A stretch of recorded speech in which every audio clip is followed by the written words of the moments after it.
Hello दोस्तों, नमस्कार। और कैसे हो आप सब लोग। आज हर गली मोहल्ले नुक्कड़ में आपको युवा नेता, दक्षिणी मंडल नेता, कई तरह के मंडल नेता देखने को मिल जाएंगे, देश से लेके गली तक। लेकिन आज विश्लेषण एक दूरदर्शी नेता, इस पूरे भारत देश में ऐसा कौन सा नेता है जो आने वाले समय, पिछले होने वाले समय, जो हो रहा है उसको लेके अपनी बयानबाजी करता है, लोगों को रूबरू कराता है। थोड़े बहुत कंट्रोवर्सी विवाद होते हैं उसकी बातों को लेके, लेकिन एक समय के बाद पता चलता है कि नहीं, वो जो बोल रहा था नेता, वो बात 100% सत्य थी।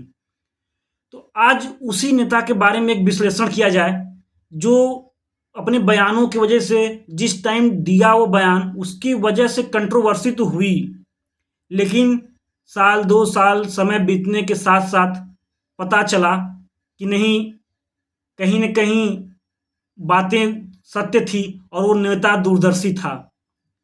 तो आज विश्लेषण राहुल गांधी, नरेंद्र मोदी, अखिलेश यादव, तमाम ऐसे नेताओं को जो भाषणों के माध्यम से, वीडियोज़ के माध्यम से, अपने राजनीतिक कैरियर के माध्यम से लोगों से जुड़ते हैं और जो हज़ारों करोड़ों लोगों को प्रभावित करते हैं अपनी जीवन शैली से, अपनी राजनीति से। तो देखिए, आज नरेंद्र मोदी जी, खैर हम तो ये कहें कि ये दूरदर्शी बिल्कुल ही नहीं है। ये हमको लगता है इनकी पार्टी चंदा लो और धंधा दो से कहीं हट ही नहीं पाई है। कोरोना काल में जिस तरह से वैक्सीन लगवा दी गई, और आने वाले समय में जब कंपनी ने खुद बोला कि नहीं, वो उस वैक्सीन से कहीं न कहीं कुछ बीमारियां हैं, नुकसान है, और उसी टाइम अखिलेश यादव जी ने, यूपी के पूर्व चीफ मिनिस्टर, उन्होंने बोला था कि ये बीजेपी की वैक्सीन है, मैं तो नहीं लगवाऊंगा। तो उस समय उनके इस विवाद का बहुत विवाद हुआ। लेकिन जब समय बीता, साल 2 साल 3 साल बीता, और जब वैक्सीन, ब्रिटेन की जो कंपनी थी, वैक्सीन को लेके ब्रिटेन की कोर्ट में जब बोली कि नहीं, इसका दवा के कुछ ना कुछ साइड इफेक्ट हैं, तो उस समय जनता, जो पब्लिक थी तमाम देश के, उत्तर प्रदेश के, तो उनको लगा कि यार कहीं ना कहीं बातें तो सही थी। ठीक है, ये तो रही बात वैक्सीन की।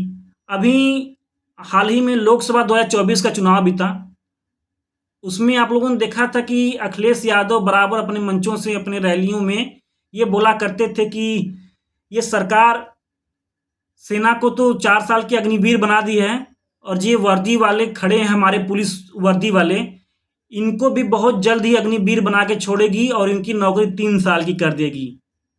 ऐसा अखिलेश यादव ने बार बार अपनी रैलियों में बोला था। और चुनाव बीता नहीं कि उत्तर प्रदेश पुलिस के माध्यम से एक लेटर जारी होता है, और उसमें लिखा जाता है कि नहीं, उत्तर प्रदेश जो पुलिस है उसमें आउटसोर्सिंग के द्वारा भर्ती की जाएगी। अब बताइए, जो नेता मतलब अभी तक रैलियों में बोलते हुए आ रहा था, उसकी बातें सत्य हो रही थी, तो आप उस नेता को क्या कहेंगे? वो नेता कहीं ना कहीं दूरदर्शी तो है। मतलब क्या होने वाला है, वो कोरोना वैक्सीन को भी लेके बताता है कि नहीं, ये बीजेपी की वैक्सीन है, चंदा लो धंधा लो वाली। वो पुलिस को भी कहता है कि सेना की नौकरी 4 साल की कर दी, अब इनकी भी 3 साल की कर देगा।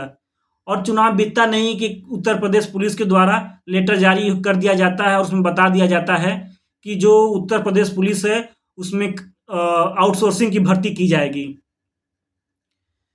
लेकिन हालांकि ये विवाद तूल पकड़े, रात में सोशल मीडिया, कई तरह के इन्फ्लुएंसर जो अपने सोशल हैंडल से लगे इसको ट्वीट करने कि ये देखिए, तो आनन फानन में उत्तर प्रदेश के जो डीजीपी थे, डीआईजी थे, अपना आए, कॉन्फ्रेंस किए, बोले कि नहीं, ये गलती से जारी हुआ लेटर पैड है और ये ऐसा कुछ भी होने वाला नहीं है। अब बताइए, इतना बड़ा लेटर पैड, और उत्तर प्रदेश पुलिस जो कि इतनी बड़ी पुलिस है, आसानी से गलती कैसे हो सकती है? कहीं ना कहीं कुछ तो चल रहा था, कहीं ना कहीं कुछ तो चल रहा था। लेकिन उनको कहीं ना कहीं लोकसभा चुनाव में 2024 के उत्तर प्रदेश में सरकार की करारी शिकस्त को देखते हुए ये मैटर ज़्यादा तूल न पकड़ ले। और अखिलेश यादव अपने रैलियों में ये बोला करते थे कि नहीं, इनकी नौकरी 3 साल की हो जाएगी पुलिस वालों की, तो उसको देखते हुए आनन-फानन में इसको रद्द किया गया, हमें लगता है। हमें तो यही लगता है बिल्कुल। हालाँकि मैं इसकी पुष्टि नहीं करता कि किस कारण रद्द किया गया, किस वजह से ये पैड जारी किया गया, लेटर पैड।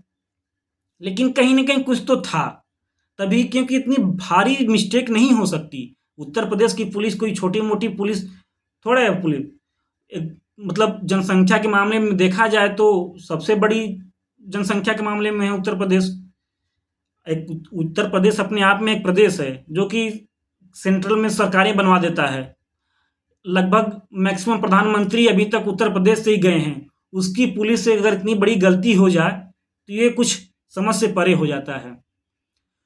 तो इस देश में अगर नेता की बात की जाए, तो वाक़ई अखिलेश यादव एक दूरदर्शी नेता बन के उभरे हैं। क्योंकि अभी तक वो जो बातें बोल रहे हैं कोरोना वैक्सीन को लेके कि नहीं ये बीजेपी की वैक्सीन है, ये बीजेपी कुछ भी कर सकती है। तो कहीं न कहीं हालाँकि वो कंपनी ने स्वीकार किया है कि नहीं वैक्सीन से कुछ साइड इफ़ेक्ट हैं। ऑन पेपर एक्सेप्ट किया है कंपनी ने। और ये हाल ही का जो पुलिस महकमा का लेटर पैड जारी हो गया कि नहीं आउटसोर्सिंग के द्वारा इसमें भर्ती ली जाएगी। तो चीज़ें नॉर्मल है कि नहीं नेता अगर कोई है और आगे क्या होने वाला है, सरकार क्या करने वाली है, अगर वो भाग जा रहा है अपन सरकार के पूर्व किए गए कामों से, वर्तमान में कर रहे कामों से और आगे क्या करने वाली है, अगर कोई नेता विपक्ष में बैठा ये भाव की जनता को बता दे रहा है ना, तो जनता के लिए उससे बड़ा कुछ भी नहीं हो सकता। जनता को भी सतर्क होना पड़ेगा, पब्लिक को भी अलर्ट हो जाना चाहिए। क्योंकि देखिए, एक बार अटल बिहारी वाजपेयी ने कहा था कि सरकारें उतनी बुरी नहीं होती हैं, जितना विपक्ष बताता है। और विपक्ष भी उतना अच्छा नहीं होता है, जितना नहीं, सॉरी। मतलब सरकारें उतनी बुरी नहीं होती हैं, जितना विपक्ष बताता है और विपक्ष उतना अच्छा भी नहीं होता है, जितना वो खुद बताता है। कुछ ऐसी ही लाइन थी, थोड़ा-सा मिस्टेक हो रहा है लेकिन ऐसी ही लाइन थी। तो यही बात है लेकिन विपक्ष कहा जाता है कि जनता के मुद्दे नेताओं को दिखते हैं। मतलब जनता के मुद्दे जो होते हैं वो नेताओं को दिखते हैं, बशर्ते उस नेता को विपक्ष में होना चाहिए। सत्ता में जो पार्टी है, जो नेता है उसको जनता के मुद्दे, जनता के दुख दर्द नहीं समझ में आएँगे। लेकिन अगर नेता विपक्ष में है, तो जनता के मुद्दे और दुख दर्द को समझता है। तो यही कहा जाता है कि जनता के मुद्दे नेता को दिखते हैं, बस नेता को विपक्ष में होना चाहिए। तो खैर विपक्ष में होना चाहिए, नहीं होना चाहिए, विपक्ष भी अपने आप में एक मजबूत विपक्ष हो तो सरकार को हिला देता है। लेकिन अखिलेश यादव की तारीफ तो बनती है कि उन्होंने जो चीज़ें कहीं आगे जो क्या होने वाला उसको लेके जो बोला, वो 100% सत्य है, इसमें कोई दो राय नहीं है। तो आपसे एक ही विनती है कि जिस भी नेता को फॉलो करते हैं, उस नेता को किस वजह से फॉलो करते हैं, क्या रीज़न है, दूरदर्शी है या नहीं है, कहीं वो वोट बैंक की राजनीति तो नहीं कर रहा है, ये चीज़ें गौर करने वाली हैं। तो आज इन्हीं समूह पे एक छोटा-सा विश्लेषण रहा और आप सबसे उम्मीद करते हैं कि आप लोग को ये वीडियो कैसा लगा, आप लोग बताइएगा इसमें जाके। और अगली वीडियो हम सोच रहे हैं एक बेरोज़गारी पे बनाएँ और एक बेरोज़गारी मुहिम से जुड़ा जाए और जितने यूट्यूब पे जितने भी बेरोज़गार युवा हैं, वो उस वीडियो से जुड़ेंगे। तो अगली वीडियो हम अपलोड करेंगे बेरोज़गारी से रिलेटेड। तो ओके साथियों, फिर मिलते हैं अगले वीडियो में। आज के लिए धन्यवाद। एक नेता, एक देश, एक पहचान, ये नहीं होना चाहिए, ठीक है? क्योंकि एक नेता होगा तो वो तानाशाह बन जाएगा। नेताओं में वैरायटी होनी चाहिए और वैरायटी ये होनी चाहिए कि नेता दूरदर्शी कौन है, जनता के लिए सोचता कौन है और जनता के लिए करता कौन है। नेता तो तमाम हैं। गली-गली, नुक्कड़-नुक्कड़ पे नेता मिल जाएँगे लेकिन नेता वो नहीं होते, वो कुर्सी वाले होते हैं, कुर्सी बिछाने वाले, दरी बिछाने वाले। जो पार्टी के उच्च पदों पे नेता बैठे हैं, वो पब्लिक से कैसे जुड़ पा रहे हैं, पब्लिक को कैसे ट्रीट कर रहे हैं, जनता के मुद्दों को कैसे सरकार तक पहुँचा रहे हैं, उस पे डिपेंड होना चाहिए। नेता दूरदर्शी या नहीं है, उसके लिए वैरायटी होनी चाहिए। तो सबसे बड़ी बात कि नेताओं की पहचान होनी चाहिए, नेता क्या है। और हमें लगता है कि आज के समय में अखिलेश यादव यूपी नहीं पूरे देश के सबसे दूरदर्शी नेताओं में से एक हैं, जिसमें और भी नेता लोग हैं। हम जैसे कह सकते हैं केजरीवाल जी का नाम भी है, हालांकि उनको तो जेल में डाल दिया गया है उनकी सारी दूरदर्शिता उन्हीं जेल तक ही सीमित हो गई है फिलहाल तक में।